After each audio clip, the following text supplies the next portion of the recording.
yo soy poco tradicional por naturaleza, ¿ok? Así que, bueno, celebraremos el nacimiento en esta semana, pero yo no voy a predicar de eso. Vamos a hablar de la autoridad de Jesús, ¿ok? Y yo les voy a pedir que me acompañen a el Evangelio de Lucas en el capítulo 4, versos 31 y 32.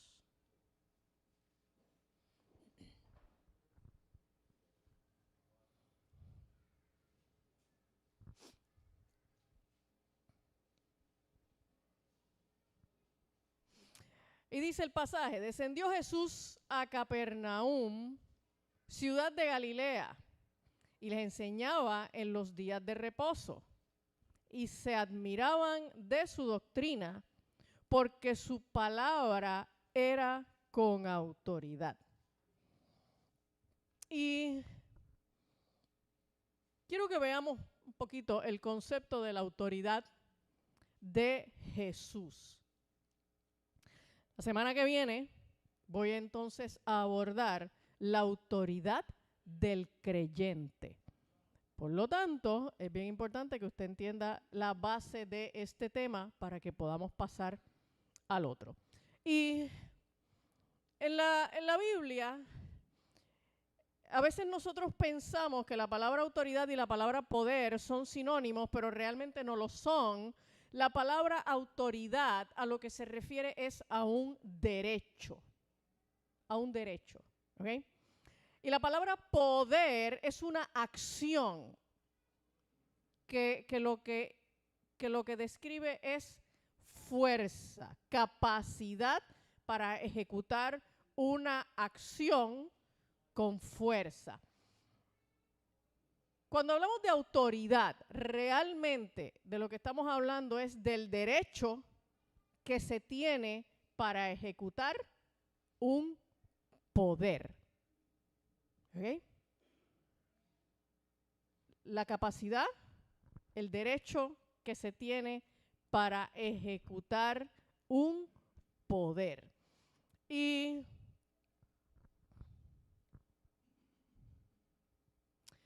vamos en Hechos 1, en el versículo 8.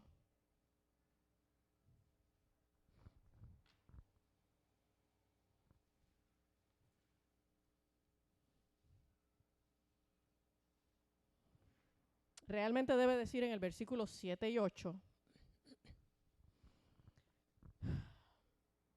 Está Jesús frente a los discípulos ya justo antes de ascender y les dice: no os toca a vosotros saber los tiempos o las sazones que el Padre puso en su sola potestad. Potestad es sinónimo de autoridad.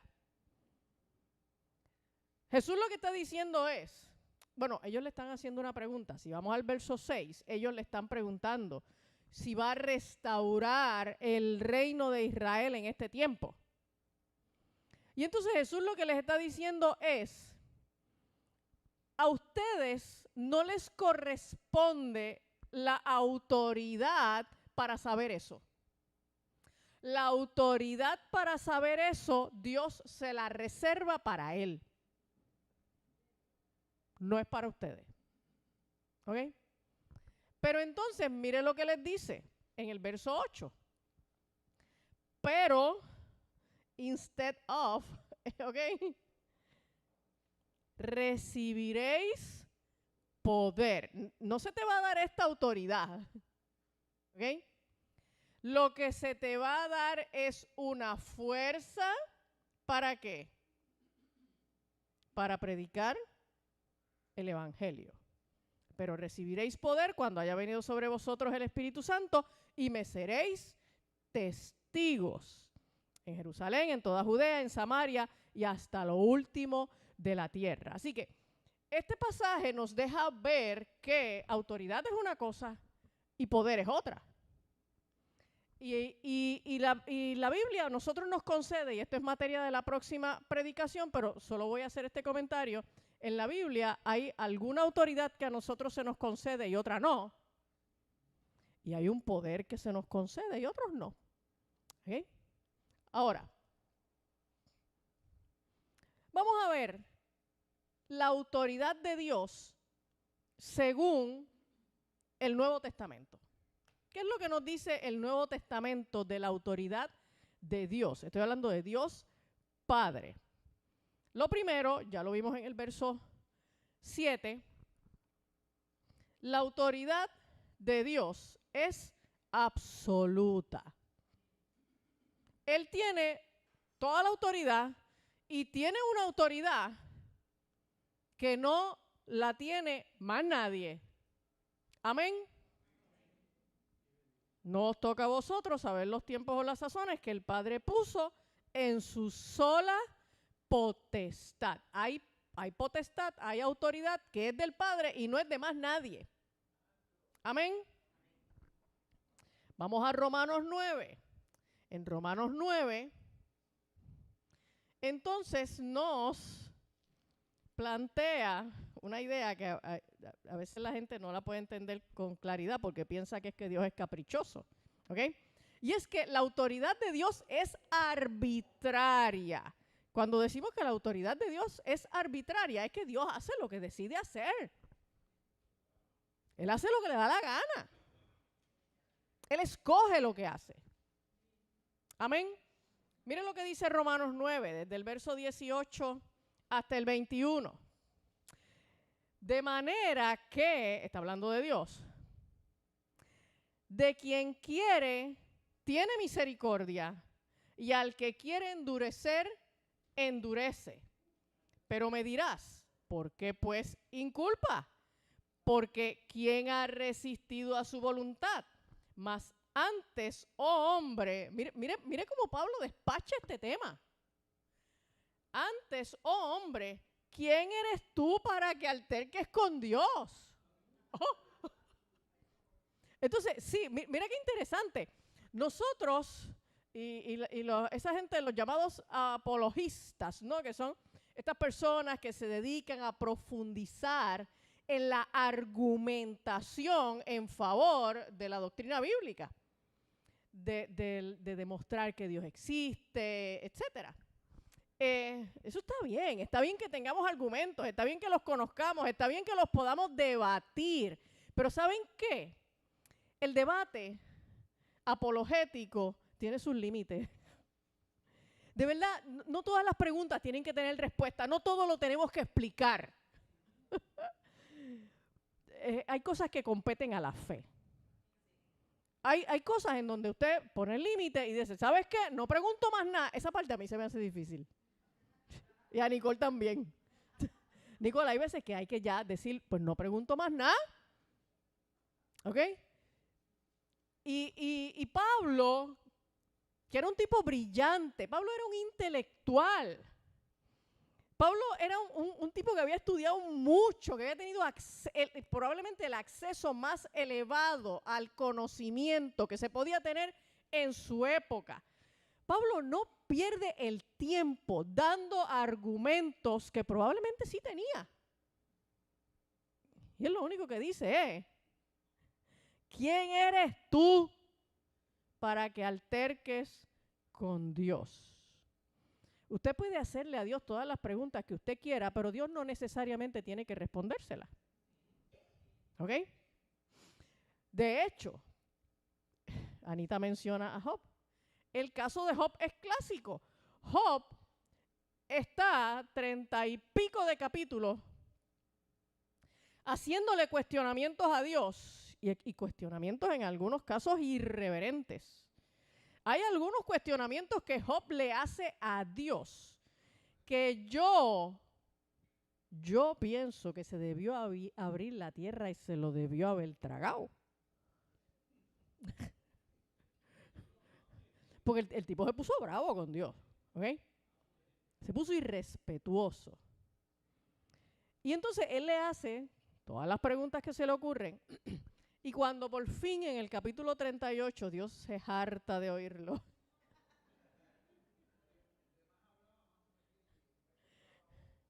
Cuando Dios por fin abre la boca.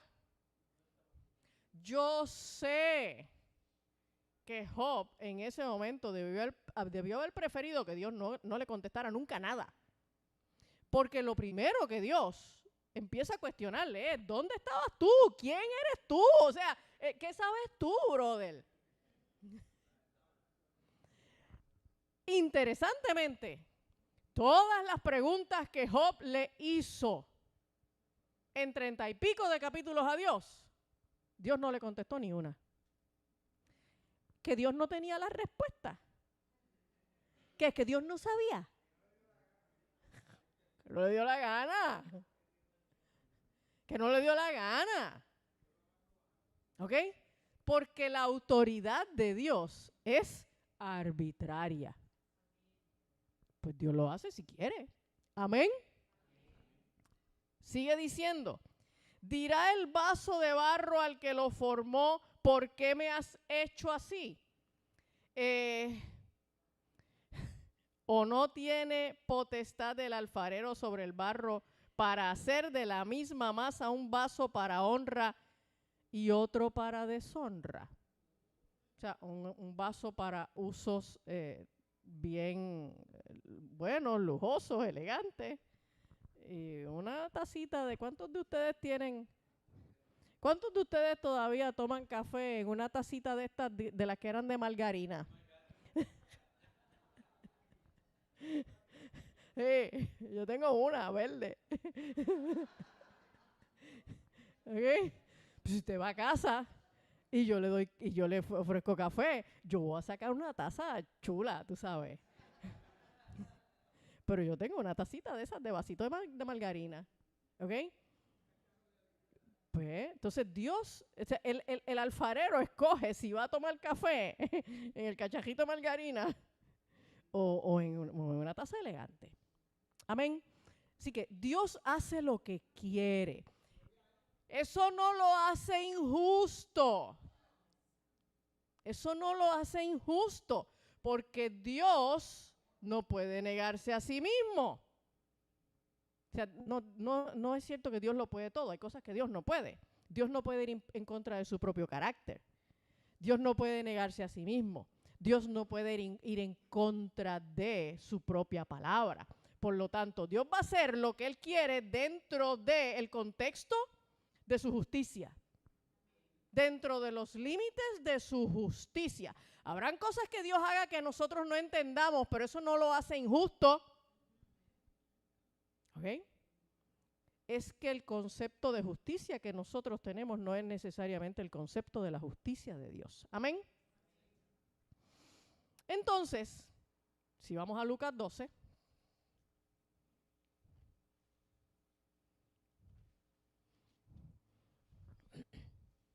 Aquí vemos que la autoridad de Dios es única y es ilimitada.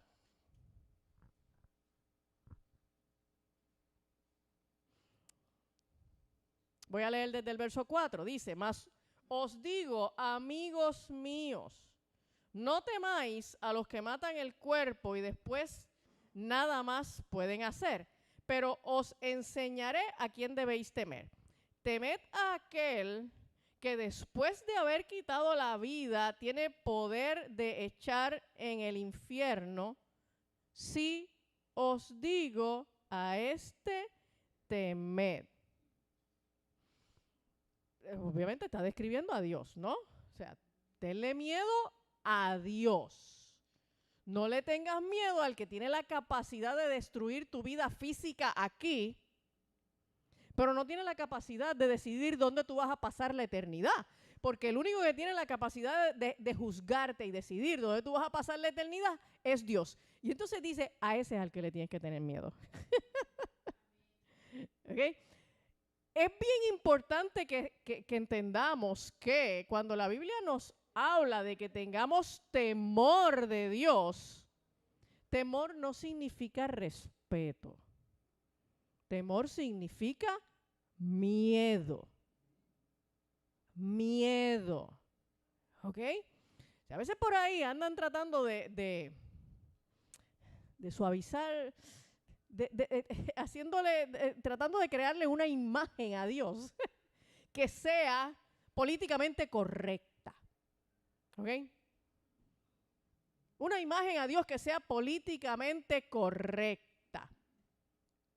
Y ¿sabes qué? Empiezan a decirle, no, porque no es que le tienes que tener temor a Dios. A Dios nadie le tiene que tener miedo. ¿Qué no qué? Pregúntale a Ananías y Zafira si había que tenerle miedo o no. Sí, porque entonces empiezan a decir, no, porque lo que pasa es que el Dios del Nuevo Testamento, que si ahora la gracia, que si estamos en una cosa diferente, que ahora no hay esas mortandades que había en el desierto por el pueblo de Israel, cuando el pueblo de Israel desobedecía. ¿Ah, no? Entonces, ¿cómo explico a Ananías y Zafira?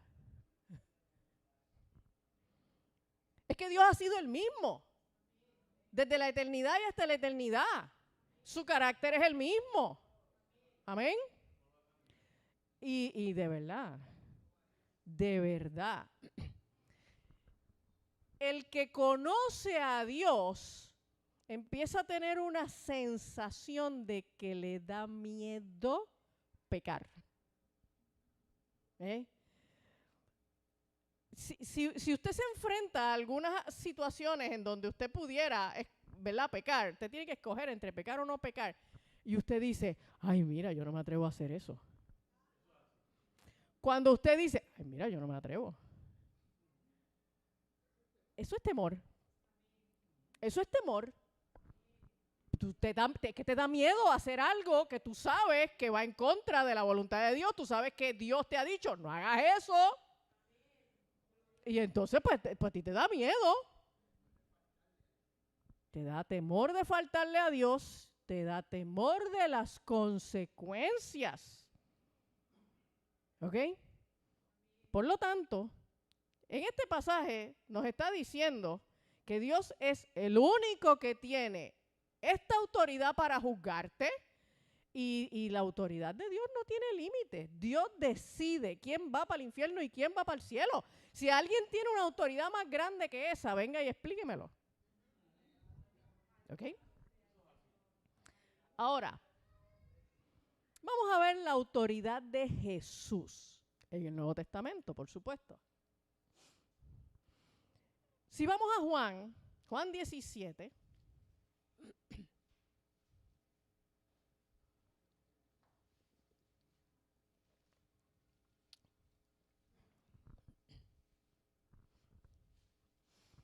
versos 1 y 2, dice, estas cosas habló Jesús y levantando los ojos al cielo dijo, Padre, la hora ha llegado, glorifica a tu Hijo para que también tu Hijo te glorifique a ti.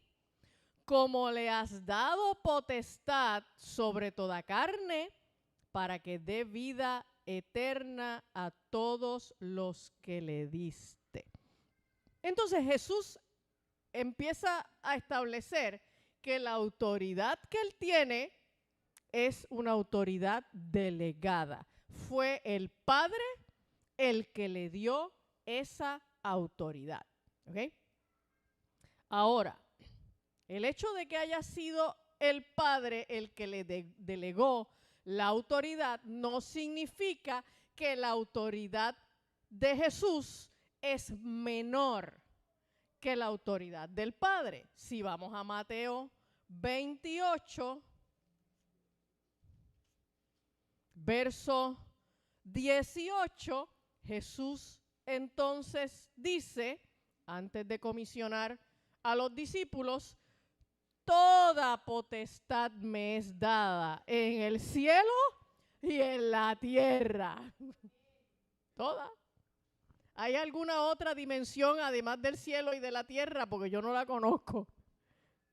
¿Bien? O usted está en el cielo o usted está en la tierra. Por lo tanto, Jesús está diciendo, toda la autoridad, o sea, Dios me dio, el Padre me delegó la autoridad, pero me la delegó toda. Oh. Y entonces, ahí mismo en Mateo, vamos al capítulo 8.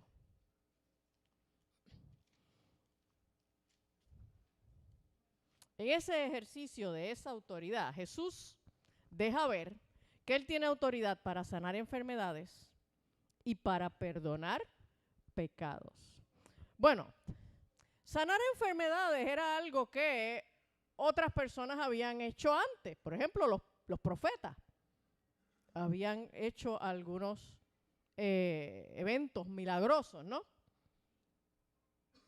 Pero perdonar pecados era algo que el judío lo reconocía como una potestad exclusiva del Padre. ¿Okay? En Mateo 8, desde el verso 8, dice, ¿verdad? Viene el centurión y le pide a Jesús que le acompañe, o sea, que le sane al siervo. Y entonces respondió el centurión, cuando Jesús le dice, yo voy a ir y te lo voy a sanar. Él le responde, Señor, no soy digno de que entres bajo mi techo. Solamente di la palabra y mi criado sanará. Él estaba claro de que Jesús tenía autoridad para sanar y tenía autoridad para sanar online. O sea, no tiene que ser presencial. Puede ser virtual. Sí. Tú dices la palabra y eso va a ocurrir. ¿Ok? Y entonces, ahí en el capítulo 9, mira entonces este otro incidente. Entonces, entrando Jesús en la barca, pasó al otro lado y vino a su ciudad y sucedió que le trajeron un paralítico tendido sobre una cama. Y al ver Jesús la fe de ellos, dijo al paralítico, ten ánimo, hijo, tus pecados te son perdonados. Y entonces algunos de los escribas decían dentro de sí, este blasfema.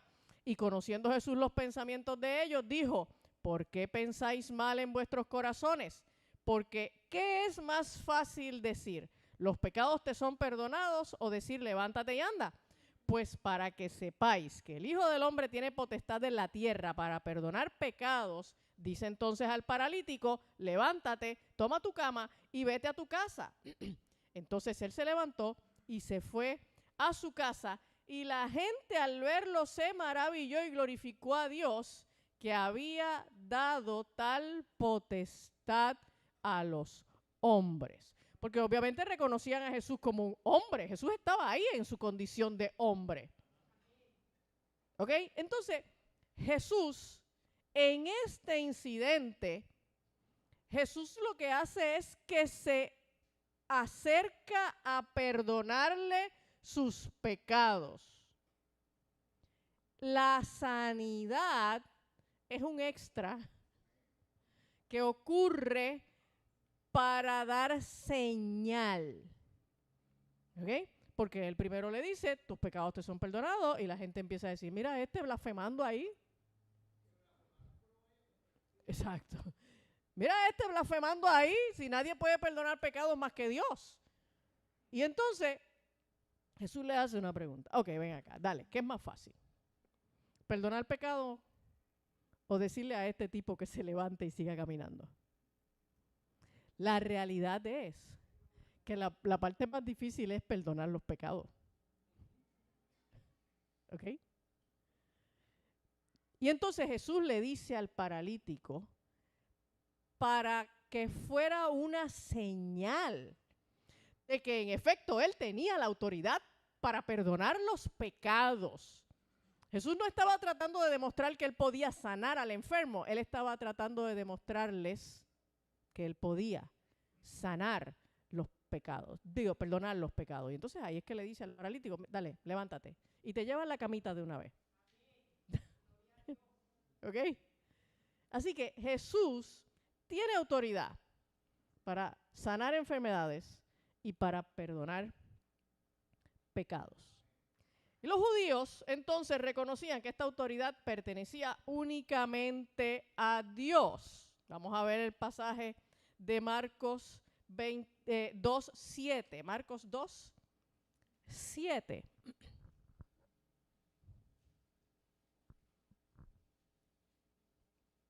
en el mismo pasaje de Marcos donde se habla de ese incidente que acabamos de leer con el paralítico, dice, ¿por qué habla este así?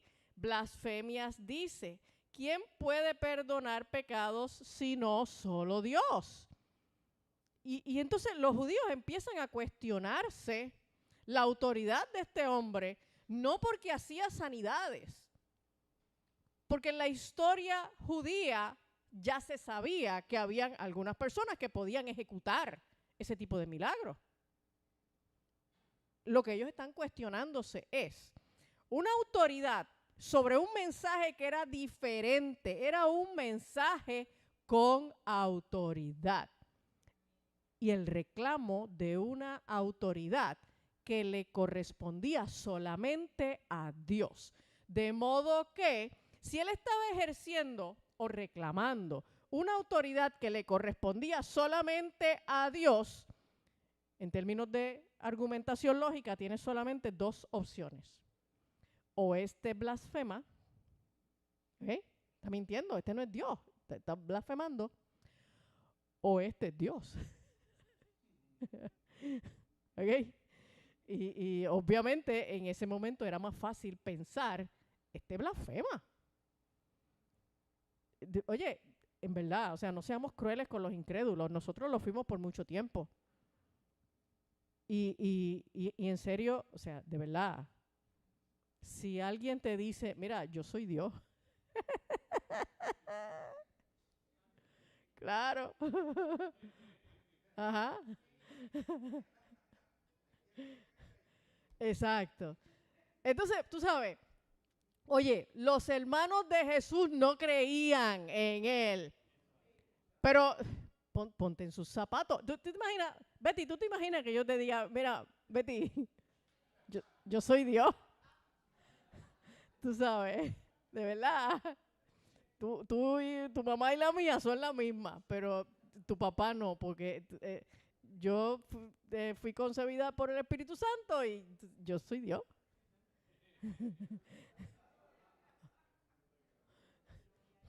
Señores, es que no es una historia fácil de tragar. O sea, la respuesta natural es la incredulidad. La respuesta natural es no creer. Y lo correcto hacer es pedir evidencias, pedir razones. El problema es que Jesús las dio. Entonces, está bien que en aquel momento, o sea, podíamos entender con toda claridad que en aquel momento la gente no creyera. O sea, pero ¿quién es este que está diciendo que va a perdonar pecado? Ah, pero entonces él dice, ajá, pues mira, paralítico, levántate. Oh. Entonces Jesús se encargó de dar las evidencias. Jesús se encargó de resucitar y que muchos lo vieran. Las evidencias de la resurrección de Cristo son tan abundantes que verdaderamente en esta generación, donde todo el mundo tiene acceso a una Biblia y tiene acceso al internet para seguir buscando información, datos, evidencia extrabíblica, si en este momento tú no crees, pues es por una decisión de tu corazón. Es una decisión de tu corazón. Ahora,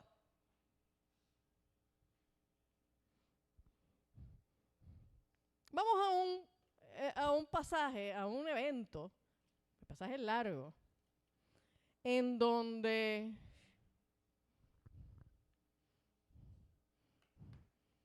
y esto fue bastante al principio del ministerio de Jesús, esto es el Sermón del Monte, en Mateo 5, no voy a leer todo el pasaje, pero desde el verso 21 hasta el verso 48, Jesús empieza todo este discurso del Sermón del Monte y Jesús se posiciona en una autoridad superior a la de Moisés.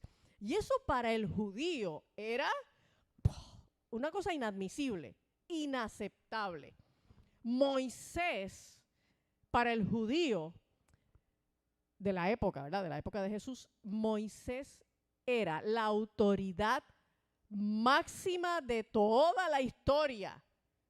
de la nación judía por encima de los patriarcas, Abraham, Isaac y Jacob, por encima del rey David. ¿Okay? Porque Moisés había sido la persona que había estado ante Dios cara a cara y había traído la revelación de Dios. Había traído la ley de Dios. ¿Ok?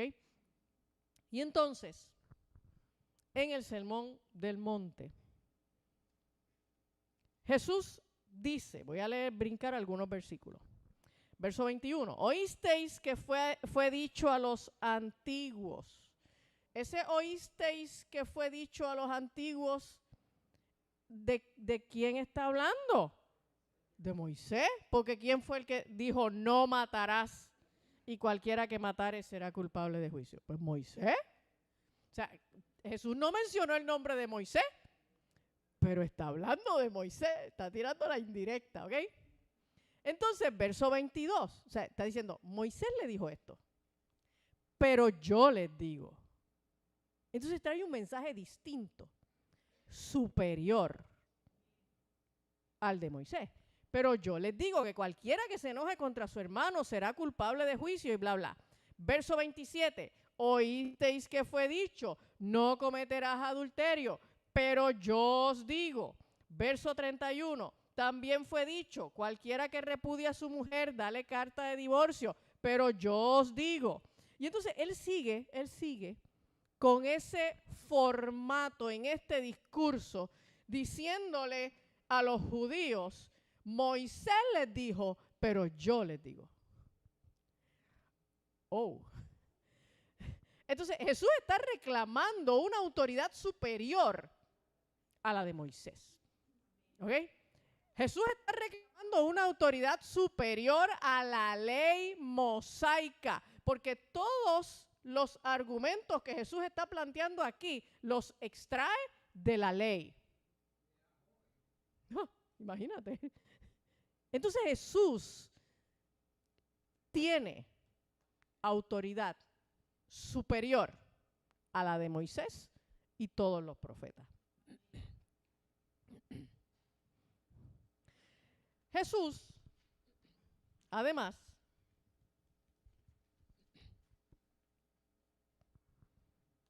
dice el Nuevo Testamento, vamos a Juan 17, este pasaje ya lo vimos, pero lo voy a volver a leer rapidito. Juan 17, 2.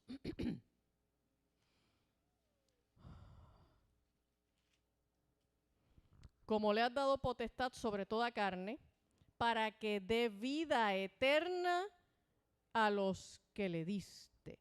Jesús tiene autoridad para dar vida eterna. Por eso es que estamos aquí. Por eso es que nosotros estamos aquí, porque estamos buscando la vida eterna, ¿ok? Y es únicamente a través de Jesús que la obtenemos. En Juan 5, versos 26 y 27.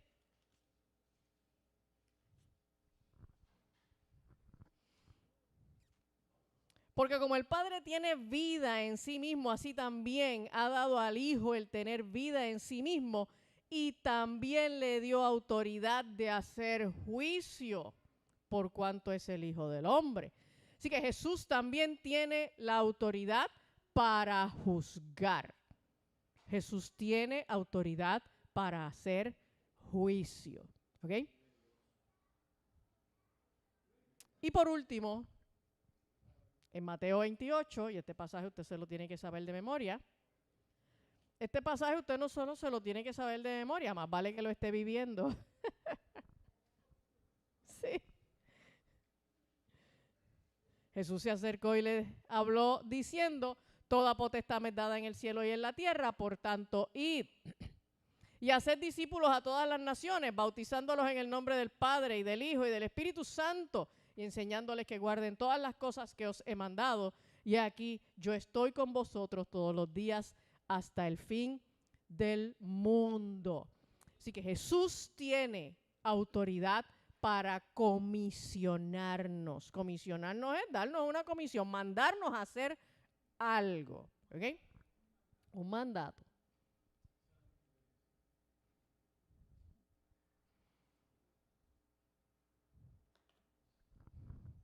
Jesús tiene también autoridad sobre Satanás.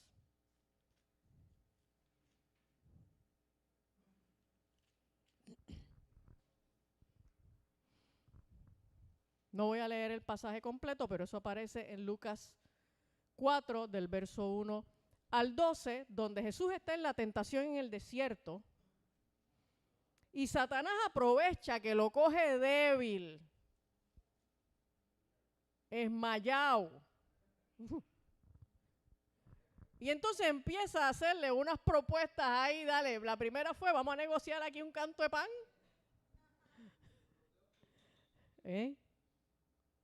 Pero entonces Jesús demostró tener más poder, más autoridad que Satanás, al punto de que, voy al verso 13, cuando el diablo hubo acabado toda tentación, o sea, disparó todas las balas que tenía,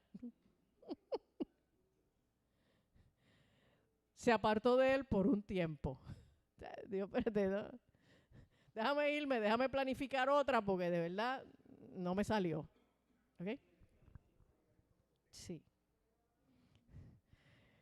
Se fue con el rabo entre las patas. Yo no sé si Satanás tiene rabo. Vamos a empezar por ahí. Pero, pues, la representación tradicional de Satanás es con rabo. Y probablemente se fue con el rabo entre las patas. ¿Okay? Pero Jesús también tiene autoridad no solamente sobre Satanás, sino también sobre los demonios, obvio. ¿Okay? Ahí mismo en Lucas 4, desde el 33 hasta el 36, dice, y estaba en la sinagoga un hombre que tenía un espíritu de demonio inmundo, el cual exclamó a gran voz diciendo, déjanos, ¿qué tienes con nosotros, Jesús Nazareno? ¿Has venido para destruirnos? Yo te conozco quién eres, el Santo de Dios. Y Jesús le reprendió diciendo, cállate y sal de él. Entonces el demonio, derribándole en medio de ellos, salió de él y no le hizo daño alguno. Y estaban todos maravillados y hablaban unos a otros diciendo, ¿qué palabra es esta que con autoridad y poder manda a los espíritus inmundos y salen? Jesús tiene toda la autoridad sobre los espíritus inmundos. Ahora, quiero que vayamos a Apocalipsis, en el capítulo 12.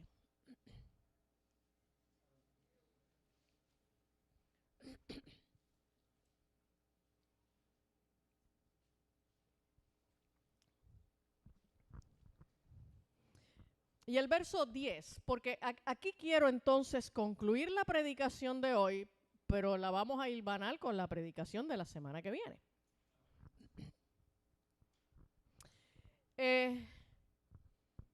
Dice el pasaje, entonces oí una gran voz en el cielo que decía, ahora ha venido la salvación, el poder y el reino de nuestro Dios y la autoridad de su Cristo, porque ha sido lanzado fuera el acusador de nuestros hermanos, el que los acusaba delante de nuestro Dios día y noche.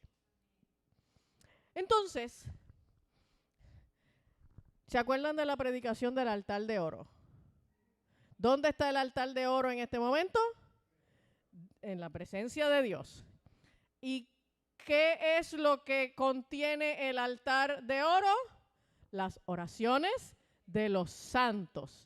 ¿Y quién está allí frente al altar de oro? Jesús. ¿Qué está haciendo Jesús allí frente al altar de oro delante del Padre? Intercediendo por nosotros. Ay, María, se lo aprendieron de memoria. Muy bien, sacaron A. ¿Ok?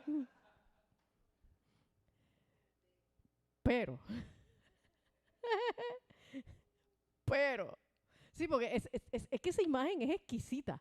Tú ver, o sea, visualizar al Padre en el trono, el altar de oro al frente, el incienso, que son las oraciones de los santos que suben delante del Padre, y al Hijo intercediendo por nosotros. Eso es extraordinario. ¿Pero qué dice aquí? Que el acusador de nuestros hermanos Está ahí al lado.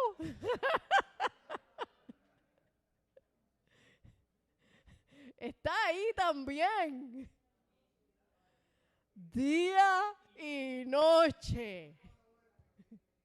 Día y noche. Fastidia que te fastidia y acusa que te acusa y diciéndole a Dios, mira que Genio hizo esto y mira que Nicole dijo lo otro y mira que... Tú sabes, ahí, y dale, y dale. Y Satanás acusando y Jesús intercediendo. Eso es lo que está aconteciendo en este momento delante del trono de Dios. ¿Ok? Entonces va a haber un momento en donde ese acusador, por la autoridad de Cristo, va a ser lanzado fuera. Va a ser lanzado fuera. Entonces ya no va a poder seguir acusando. Ya no va a poder seguir acusando. Yo quiero que usted tenga bien claro que si usted se ha arrepentido de sus pecados, de los que conoce y de los que no. Oye, hay veces que nosotros hemos hecho cosas, le hemos pasado el jolo a alguien y ni nos dimos cuenta. Ofendimos a alguien, algo malo hicimos y ni cuenta nos dimos. ¿Ok? Así que de los pecados que conoces y de los pecados que no conoces, si ya tú te arrepentiste, pues es importante que tú entiendas que tú has sido perdonado, que Cristo intercede por ti, que tus pecados son lavados y que toda acusación que tú estés escuchando en este momento, ¿de dónde viene? ¿De Satanás? No es de Dios. No es de Dios. Dios no te inculpa de pecados si la sangre de Cristo te ha lavado. Toda acusación que tú escuches en tu mente no es de Dios. Es de Satanás. No lo escuches. No lo atiendas. Ignóralo. ¿Ok? Ignóralo. Un día él va a dejar de estar acusando porque un día él va a ser echado fuera. El pasaje dice solo que va a ser echado fuera, pero sabemos que ese fuera es el lago de fuego y azufre. ¿Ok? Y entonces, yo quiero que usted tenga claro, especialmente para los que no llevan mucho tiempo aquí en la iglesia, pues esto yo lo he dicho antes, pero tal vez usted está nuevo y no sabe. Mire, yo no sé si alguna gente ha venido a esta iglesia porque piensan que la pastora de aquí es psicóloga y usted llega lleno de rollos y problemas y conflictos y traumas y heridas y entonces dice, mira, la verdad es que en una iglesia donde la pastora es psicóloga, pues probablemente yo voy a encontrar sanidad. ¿Sabes qué?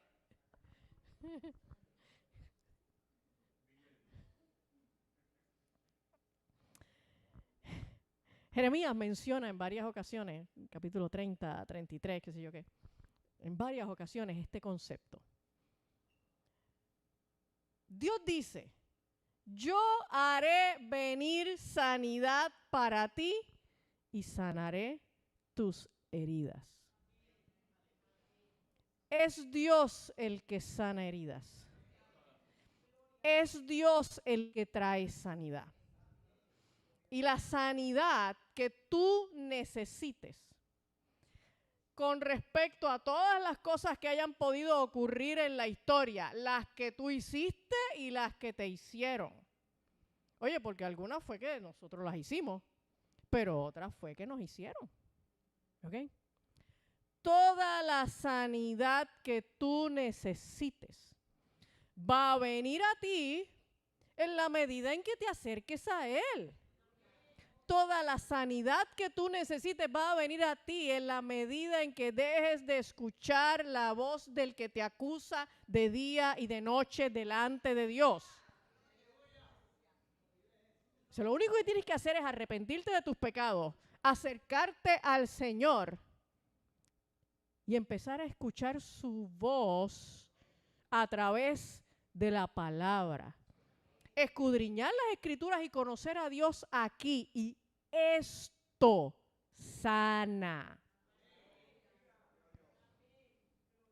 Esto es lo que sana. ¿Ok? Y yo he estudiado mucha psicología. Y usted dirá, pero entonces, ¿para qué tú estudiaste psicología? Pues yo estudié psicología para tener una licencia de una profesión con la cual yo pudiera pagar las cuentas. Eso es todo. ¿Vieron? ¿Eh? Para tener un trabajo. ¿Ok? Sí, lo otro es aparte. Mire, yo sé mucha psicología. La estudié por muchos años y la trabajo por muchos años. Y no es que no me guste, me gusta. Entonces, la psicología tiene algunas técnicas. Pero esas técnicas pudieran hacer tanto bien como tanto mal, porque todas esas técnicas dependen de las ideas, las filosofías que están debajo.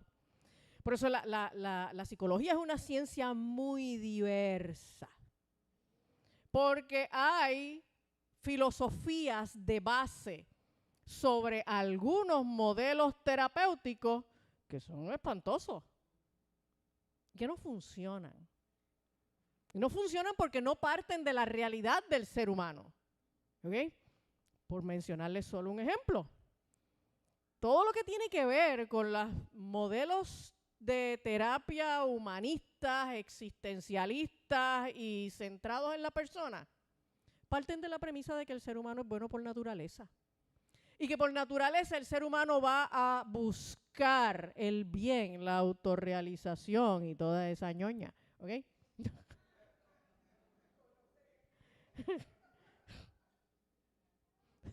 Entonces, después que tú estás 20 años trabajando con pacientes de adicción, delincuentes, pacientes del sistema correccional, tú dices, hermano, es que no hay manera de tú defender la idea de que los seres humanos buscan el bien. La cabra tira pa'l monte. ¿Ok? Sí. Entonces, por mejores técnicas que tengan, esos modelos no funcionan porque parten de filosofías equivocadas. ¿Ok? Y entonces, realmente yo saqué una licencia de psicóloga para tener un espacio en donde yo pudiera realmente dirigir a la gente a explorar unas ideas que le van a llevar a la vida. Y a la vida en abundancia. Obviamente el cliente las evalúa, las considera y decide si sí o si no. Y esa es su prerrogativa. Y no necesariamente yo les hablo palabra de Dios en una sesión de terapia, pero le presento conceptos. Conceptos que son la verdad de Dios. ¿Okay? Y entonces, lamentablemente, los púlpitos de muchas iglesias están llenos de predicaciones humanistas, en donde la centralidad del mensaje es el individuo. Tú, tus problemas, tus heridas, tus necesidades, tu autoestima, tu sanidad, y todo gira en torno a eso. Y usted escucha predicación tras predicación y de lo único que se habla es de la manera como tú te sientes y de pobrecito tú, y Dios te va a ayudar. ¿Ok? ¿Y saben qué? La inmensa mayoría de esos predicadores que hablan más psicología que palabra de Dios no son psicólogos. Así que ni saben de psicología ni están exponiendo la palabra. Y lo que están haciendo es explotando las necesidades emocionales de la gente entreteniéndolos domingo tras domingo, llamándolos al frente a unos llamados en donde la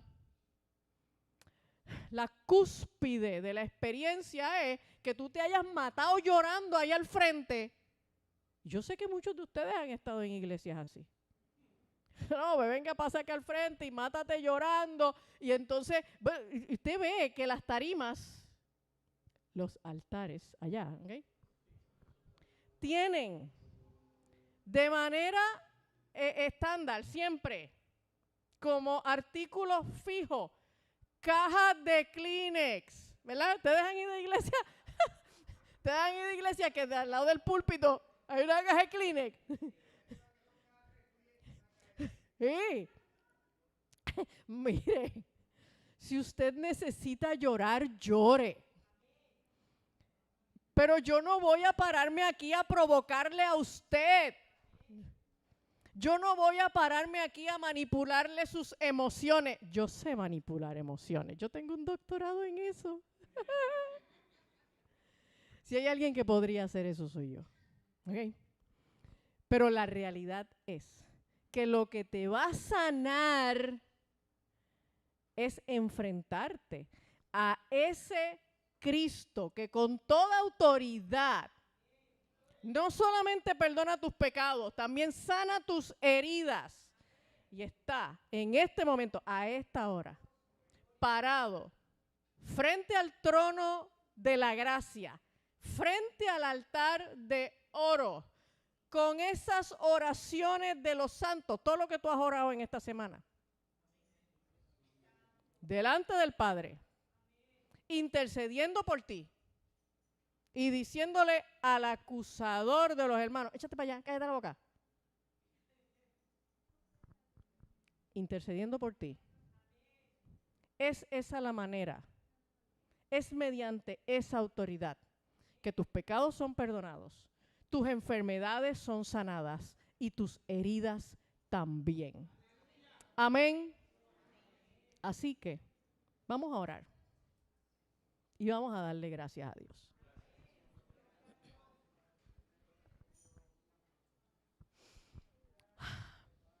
Padre eterno, Señor, te damos gracias. Gracias, Padre Santo, por la manera como tú has querido sanarnos, salvarnos, restaurar nuestras vidas. Gracias por tu palabra, porque esa palabra que es verdad nos liberta y nos sana. Gracias por la autoridad de tu Hijo. Gracias por esa autoridad que le delegaste para que Él pudiera venir a esta tierra a sanar nuestras heridas y a perdonar nuestros pecados. Gracias porque en este momento Él está delante de ti, intercediendo por nosotros, y tú nos miras a través de Cristo. Tú no ves nuestros defectos, tú no ves nuestros pecados, tú ves solamente la obediencia, la fidelidad del Cordero, que fue a la cruz, que derramó su sangre para librarnos a nosotros de la condenación. Señor, y en este momento nosotros nos podemos parar delante de ti en esa confianza de que por la fe en Cristo Jesús hemos sido librados de la condenación. Nuestros pecados ya no tienen la posibilidad de dañarnos más. Lo que la gente nos ha hecho ya no puede dañarnos más, porque tú vas a echar fuera al acusador de los hermanos. Ya no nos va a poder seguir acusando, y aunque todavía hoy esté delante de ti, tratando de acusarnos de día y de noche, sabemos que Dios no atiende esa acusación, porque el Padre nos mira a través de la fidelidad del Hijo.